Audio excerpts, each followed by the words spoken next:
మీ బట్టలకి సాఫ్టింగ్ ప్రొటెక్షన్ ఇచ్చే సరైన ప్రొడక్ట్ ఎలిమ్ ఫ్యాబ్రిక్ కండిషనర్.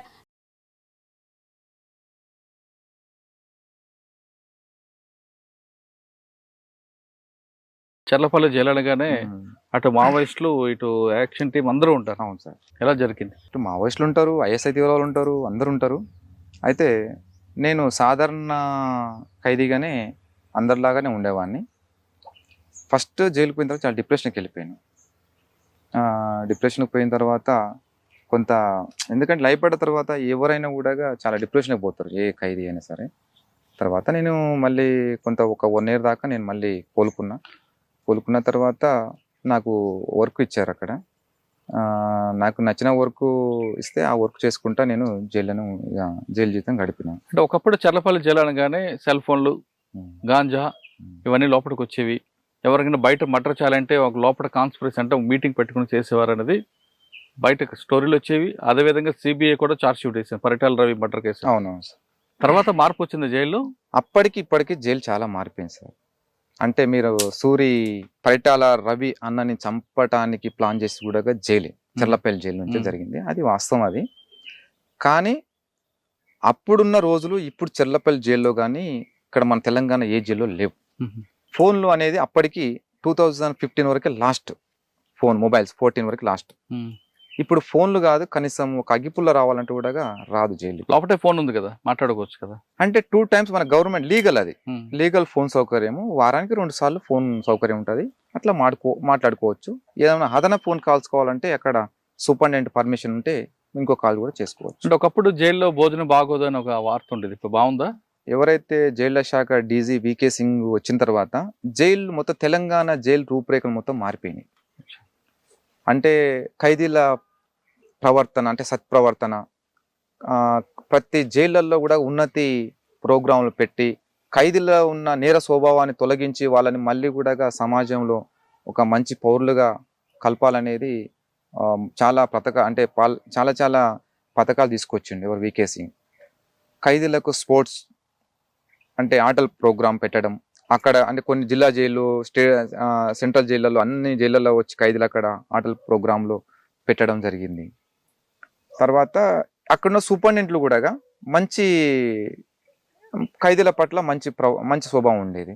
కానీ బయట ఎందుకండి ఆ రూమర్ ఉంది, చిన్న చిన్న నేరాలు చేసిన వాళ్ళు చర్లపల్లి జైలుకి వస్తే అక్కడ పాత నేరస్తులతో కలిసి పెద్ద పెద్ద నేరాలు చేస్తారు, బయటకు వచ్చి జైల్స్ కావవి జైల్ యూనివర్సిటీ అంటుంటారు. ఎందుకు? మీరు చెప్పింది కరెక్టే సార్, కానీ లోపం ఎక్కడ ఉందనేది పోలీసు వాళ్ళే చెక్ చేసుకోవాలి.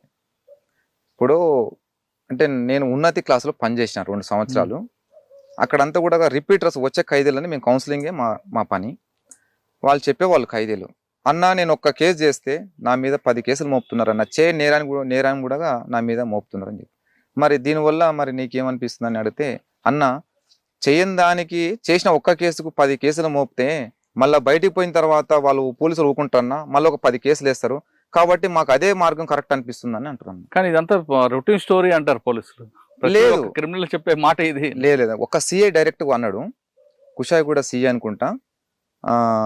అదే ఉన్నతి క్లాస్ మీటింగ్ లో వచ్చిండు ఒకసారి. ఖైదీల గురించి, ఖైదీల కోసం ఒక ప్రోగ్రాం పెడితే అక్కడ అందుబాటులో ఉన్న సిఐ వచ్చి అడిగినాం మేము, సార్ మీరు ఒక్క కేసు పెడితే మీరు 10 కేసులు ఎందుకు వేస్తారు సార్ అంటే, ఆ ఒక్క కేసు ఎవరు చేయమన్నారు అంటే, ఒక్క కేసు సార్ చేశాడు సార్, ఏదో కొన్ని ఆర్థిక అసమానతల వల్లనో లేకపోతే కొన్ని అనివార్య కారణాల వల్లనో చేయొచ్చు నేరం, కానీ పుట్టుకతోనే నేరస్తుడే కాదు సార్. కానీ చేసిన వ్యక్తిని ఇంకా మీరు నేరస్తుని ఎందుకు మారుస్తున్నారు అంటే, ఒక చిన్న తప్పు చేస్తే అతను పెద్ద తప్పు చేయమని వీళ్ళే గైడ్ లైన్స్ ఇచ్చినట్టుగా అవుతుంది అక్కడ. అంటే ఏమంటారు, అవకాశం ఎందుకు చేయమన్నారు? అవునబ్బా 10 కేసులు పెడితే ఎక్కువకాలం జైల్లో ఉంటాడు కాబట్టి అని మార్పు వస్తుంది. మార్పు కాదు వచ్చేది అక్కడ, ఆనే స్టూడెంట్కి వచ్చి టీచర్గా పోతాడు బయటికి. అంటే నేను పోలీసులు ఆఫీసర్లకు చెప్పేది కూడా, నేను రిక్వెస్ట్, ఒక నేరం చేసిండంటే ఫస్ట్ ఆయన ఏ స్థాయిలో ఉండి నేరం చేశాడా, ప్లాన్తో చేశాడా, అనుకోకుండా చేశాడా, దాన్ని కొంచెం చూసి దాన్ని కొంచెం అతనికి కౌన్సిలింగ్ ఇచ్చి ఇంకోసారి చేద్దాం. సరే చట్టపరంగా మనం రిమాండ్ చేయాల్సిందే, కానీ ఒక్క కేసు చేస్తే ఒక్క కేసు వేయండి, 10 చేస్తే 10 వేయండి. ఎవరో చేసిన నేరస్తులను దొరకకుంటే ఆ 10 కేసులు కూడా వీడే చేసిన తీసుకుపోయి లోపడేసిన తర్వాత అలా కుటుంబ పరిస్థితి ఏంటి సార్? అంటే జైల్లో ఉన్న ప్రతి ఖైదీ కూడా సార్ చాలా బ్యాక్వర్డ్ ఖైదీ సార్, మొత్తం చాలా బ్యాక్వర్డ్ పీపుల్. ఎందుకంటే అందరు కూడా విద్యావంతులే, కానీ పూటకు లేని వాళ్ళంతా ఒక మర్డర్ చేసిన వాళ్ళే పెద్ద పెద్ద నేరస్తులు ఎవ్వరు రారు సార్ జైలుకు. చేసినా కూడా వాళ్ళు జైలుకి రారు, బయటనే వచ్చేది ఎవరు? ఆ రోజు రాదు కూలి చేసుకునేటోళ్ళు, కనీసం ఊళ్ళో ఇంటి రూమ్ కిరాయి కట్టలేని వాడు, తల్లిని కనీసం తల్లిదండ్రుల పూటకు గడపని వాళ్ళు మాత్రమే జైలుకి వస్తూ ఉంటారు. నేను చాలా మందిని ఖైదీలను చూసి నేను చాలా బాధపడ్డాను సార్ నేను. కానీ ఎవరు కూడా జైలుకి వచ్చిన వాళ్ళందరూ కూడా నేరస్తులు అయితే కాదు. అందులో నేరం చేసిన వాళ్ళు ఉంటారు, చేయని వాళ్ళు కూడా ఉంటారు. చల్లపల్లి జైల్లో మీరు ఉన్నతి కార్యక్రమం చేశారు. చేశాను. అక్కడ బీనా మేడం అని ఉంటారు. అవును, ఉంటారు. ఆవిడ ఎలా కౌన్సిలింగ్ చేస్తారు సార్? బీనా మేడం, ఆమెకు చాలా చాలా థ్యాంక్స్ ఆ మేడంకు. తను రిటైర్మెంట్ అయిపోయిన తర్వాత కూడా ఆమె ఇంకొక 2 మహిళల్ని తీసుకొని వచ్చేది. సరే, ఆమె స్వార్థం కోసం అయితే కాదని నేను అనుకుంటున్నా. అది ఆమె ఒకటే చెప్పేది, మీరు చేసిన నేరాన్ని మళ్ళీ బయటికి వెళ్ళిన తర్వాత ఆ నేరం చేయకుండా మీ కుటుంబ సభ్యులతోటి హ్యాపీ గడవడమే నా గోల్.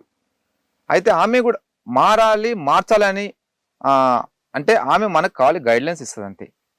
ఆమె ఓన్లీ రిసర్చ్ అంటే ఖైదీల స్వభావం ఎట్లా ఉంది, వాళ్ళ మెంటల్గా ఎట్లా ఉంటారు, వాళ్ళని ఏంటంటే వాళ్ళ కొన్ని సెషన్స్ పెట్టి మనలో కొంచెం మైండ్ని కొంచెం చేంజ్ చేయడం కోసం చాలా ప్రయత్నం చేసింది.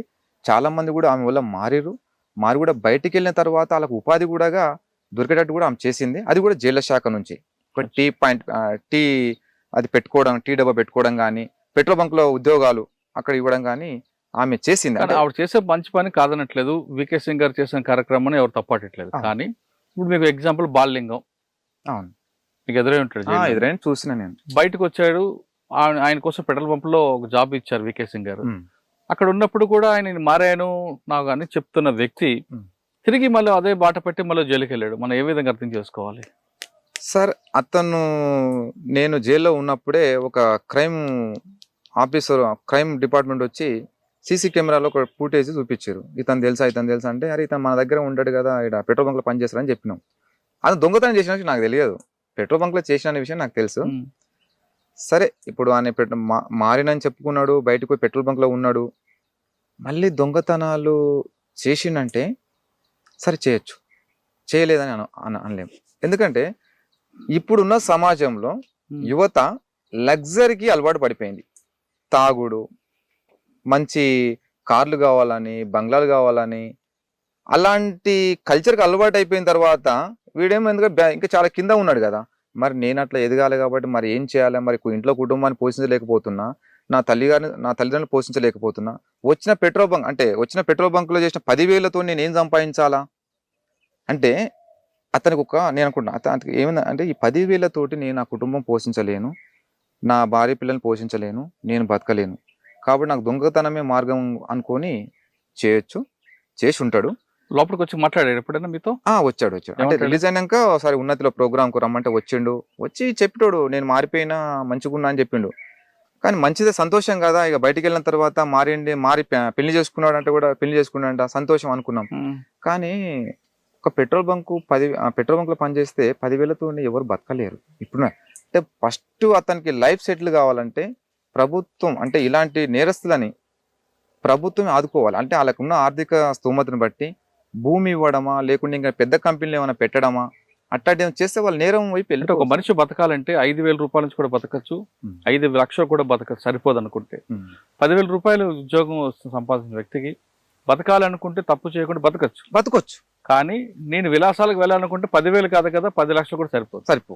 మరి అటువంటి మనస్తత్వం ఉన్న బాల్యంగాన్ని మార్చడానికి ఏమైనా మీరు ఉన్నతి కార్యక్రమాలు చేశారా సార్? అంటే బాల్యంగం అని కాదు, సాధారణంగా ఇటువంటి మీకు చాలా మంది ఎదురై ఉంటారు. చాలా మంది ఎదురయ్యారు. మేము ఒకటే, ఉన్నతి అంటే పరివర్తన. ఒక టార్చ్ లైట్, చీకట్లో వెళ్ళే వాళ్ళకు ఒక టార్చ్ లైట్ మాత్రమే. కానీ ఈ మార్గంలో నడవండి, ఈ మార్గంలో నడిస్తే మీకు ముళ్ళబాట, ఈ మార్గంలో నడవండి అనే ఒక వెలుతురు చూపిస్తాం అంతే. కానీ మేము చేయి పట్టుకుని మాత్రం మేము నడపలేము. అది వాళ్ళ మీద డిపెండ్, ఎవరు నేరస్తుల మీద డిపెండ్ అయి ఉంటుంది అక్కడ. ఓకే, చల్లపల్లి జైల్లో ఇంకొక వ్యక్తి ఉంటాడు, భాను, సూర్యుడు మర్డర్ చేసిన. అవునవును, భాను కిరణ్. ఎప్పుడైనా ఎదురయ్యారా? ఎదురైంది. ఏమంటారు ఆయన? భాను కిరణ్ నేను జైల్లో చాలా భయస్తుడు, ఎవరైనా నమ్మడు, ఎవరైనా దగ్గరికి వెళ్ళి వెళ్దామని కూడా దూరం ఉన్నామంటాడు. అయితే కేవీ రెడ్డి అనే సూపరింటెండెంట్ ఉన్నప్పుడు బాగా హవా నడిపించిండు. కరప్టెడ్, కానీ ఇప్పుడున్న సూపరింటెండెంట్ అట్లా కాదు, చాలా డిగ్నిటీ, మంచి డైనామిక్ ఆఫీసర్లు ఇప్పుడున్న వాళ్ళు. కేవీ రెడ్డి ఆఫీస్ ఉన్నప్పుడు జైల్లో బాగా ఫోన్లు ఇక అన్ని విధాలుగా నడిచింది ఇక హవా. బాగుందా? భానుది. ఇక భాను అంటే మేము ఎప్పుడైనా ఒకసారి మాట్లాడేది, చాలా భయస్తుడు. ఇంకోటి ఏంటంటే ఎవరిని ఎక్కువ కలవడు, ఎవరైనా కలవాలని పోతే కూడా దగ్గర రానిడు, అంటే ఎవరైనా ఏమైనా చంపుతారేమో, నన్ను ఏమైనా చేస్తారేమో అనేది ఒక భయం ఉండేది. అంటే ఎప్పుడైనా అడిగారా సూర్యుని ఎందుకు చంపాల్సి వచ్చిందని? సూర్యుని అన్న అన్న అని పిలిచే వ్యక్తి ఎందుకు ఆయన చంపావని? అంటే ఆయన చెప్పిన విషయం అయితే కాదు, అక్కడ ఉన్న అధికారులు అనుకోకుంటే విన్న విషయం. అది ఏంటంటే సూర్య బయటకు వచ్చిన తర్వాత, సూర్య జైల్లో ఉన్నప్పుడు సూర్యుని అడ్డం పెట్టుకొని కొన్ని వందల భూములు, వందల రూపాయల, కోట్ల రూపాయలు సంపాదించిండు ఎవరు, భానుకిరణ్. అయితే మరి సూర్య బయటకు వచ్చిండు కదా, బయటకు వచ్చిన తర్వాత మరి నా పేరు మీద సంపాదించిన ఆస్తులు మొత్తం ఎక్కడ ఉన్నాను చెప్పేసి ఈయన ఎంక్వైరీ చేస్తున్నాడు. ఇక ఇట్లయితే నాకే ప్రమాదం అని చెప్పేసి చంపేసిండు అనే విషయం తెలుసు. సరే, చంపారే అనుకుందాం. చంపి ఏం సాధించాడు? జైల్లో ఉన్నాడు కదా, ఏం సంపాదించాడు? ఇక వాళ్ళు ఇప్పుడు అన్ని వందల కోట్లు సూర్య పేరు మీద బెదిరించి సంపాదించుకున్న ప్రాపర్టీ. అవును, ఎంజాయ్ చేయడానికే కదా. ఎంజాయ్ చేయడం. ఇప్పుడు ఆయన దాదాపు 10 సంవత్సరాల నుంచి జైల్లో ఉన్నాడు. అవును. ఏం సంపాదించిన, ఎందుకు ఈ సంపాదన, ఎందుకు, ఎవరి కోసం కష్టపడ్డాడు? వాళ్ళ అమ్మగారి పరిస్థితి కూడా చాలా దారుణంగా ఉంటుంది.